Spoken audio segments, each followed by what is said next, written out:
मेरा नाम आइन सेरेन अक्सियोम है। डोनाल्ड ट्रंप का टैक्स कट और खर्च पैकेज कांग्रेस में अंतिम मंजूरी पर पहुंचा।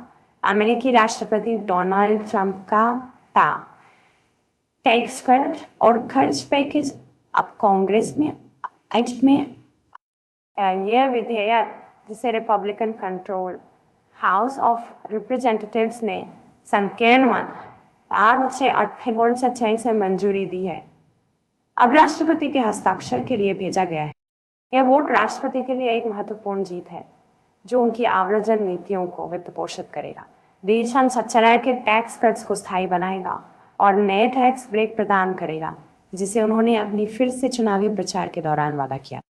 हालांकि यह विधेयक स्वास्थ्य और खाद्य सुरक्षा कार्यक्रमों में कटौती करता है और कई हरित ऊर्जा प्रोत्साहनों को समाप्त करता है। हाउस ने जानकारी दी है कि राष्ट्रपति ट्रंप शुक्रवार को इस विधेयक पर हस्ताक्षर करेंगे। गैर पार्टीसन कांग्रेसनल बजट ऑफिस के अनुसार यह विधेयक देश के दाल सिलसिला 2 ट्रिलियन के कांग्रेस में डाल आयन और नया रूप से 60 ट्रिलियन 8 ट्रिलियन जोड़ देगा।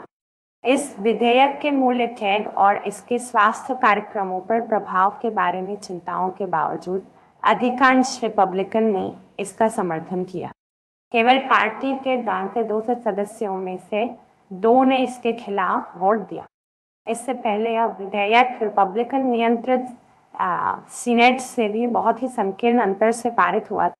रिपब्लिकन का कहना है कि यह विधेयक अमेरिकी नागरिकों के लिए टैक्स में कटौती करेगा और आर्थिक विकास को प्रोत्साहित करेगा। उत्तरी कैरोलिना के पार्टी प्रतिनिधि वर्जीनिया फॉक्स ने इस विधेयक का वर्णन करते हुए कहा, यह कामकाजी परिवारों के लिए ऐतिहासिक टैक्स राहत लाएगा। कांग्रेस में हर डेमोक्रेट ने इस विधेयक के खिलाफ वोट किया। इसे धनवानों को लाभ पहुंचाने वाला और लाखों लोगों को बीमा से वंचित छोड़ने वाला बताया। डेमोक्रेटिक नेता हकीम जेफरीज ने कहा, इस विधेयक का फोकस जो हर दिन के अमेरिकियों को नुकसान पहुंचाने वाले सभी कटौतियों का औचित्य है, वह अरबपतियों को विशाल टैक्स ब्रेक प्रदान करना है। राष्ट्रपति ट्रंप ने इस प्रक्रिया के दौरान दबाव बनाए रखा, राजनीतिक नेताओं को कानून को जल्दी मंजूरी देने के लिए मनाने और धमकाने का प्रयास किया। उन्होंने सोशल मीडिया पर लिखा, रिपब्लिकन के लिए यह एक आसान हाँ वोट होना चाहिए। रिपब्लिकन इस समय सीमा को पूरा करने के लिए तेजी से काम कर रहे थे।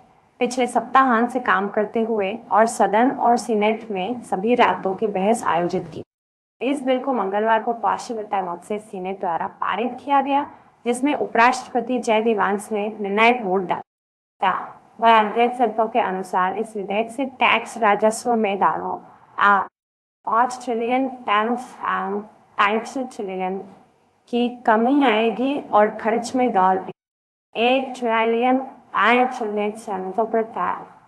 स्वयं सरकार की कटौती हो।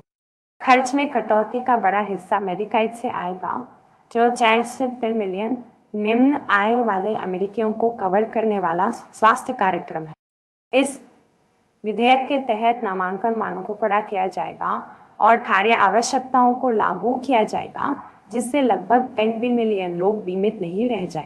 रिपब्लिकन ने ग्रामीण स्वास्थ्य प्रदाताओं के लिए 8 बिलियन फंड जोड़ा है ताकि यह सुनिश्चित किया जा सके कि कटौती उनके व्यवसाय को प्रभावित न करे। गैर पार्टीसन विश्लेषकों ने पाया कि सबसे धनी अमेरिकियों को इस विधेयक से सबसे बड़ा लाभ मिलेगा, जबकि निम्न आय वाले लोग प्रभावी रूप से देखेंगे कि उनकी आय में गिरावट आएगी। इस विधेयक द्वारा बनाए गए बढ़ते कर्ज का बोझ भी विश्लेषकों के अनुसार युवा पीढ़ियों से बुजुर्ग पीढ़ियों की ओर पैसे हस्तांतरित करेगा। रेटिंग फर्म मूडीज ने मई में अमेरिकी कर्ज को डाउनग्रेड किया क्योंकि कर्ज बढ़ रहा था। कुछ विदेशी निवेशकों ने कहा कि यह विधेयक अमेरिकी ट्रेजरी बांडों को कम आकर्षक बना रहा। हालांकि यह विधेयक अधिकांश अमेरिकियों पर लागू होने वाले टैक्स बढ़ोतरी को भी रोकता है, जो इस वर्ष के अंत में लागू होने वाले। ये टैक्स कट्स अब स्थायी हो गए हैं, जबकि माता पिता और व्यवसायों के लिए टैक्स ब्रेक का विस्तार किया गया।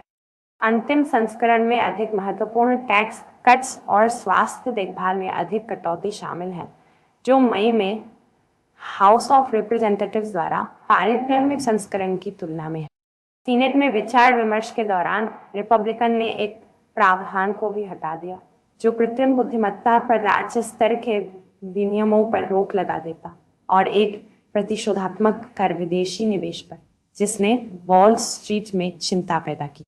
तब इस घंटे की सबसे अहम खबर आई द्वारा खुद चुनी गई, बिना किसी फिल्टर के सिर्फ सच्ची बात। सब्सक्राइब जरूर करें।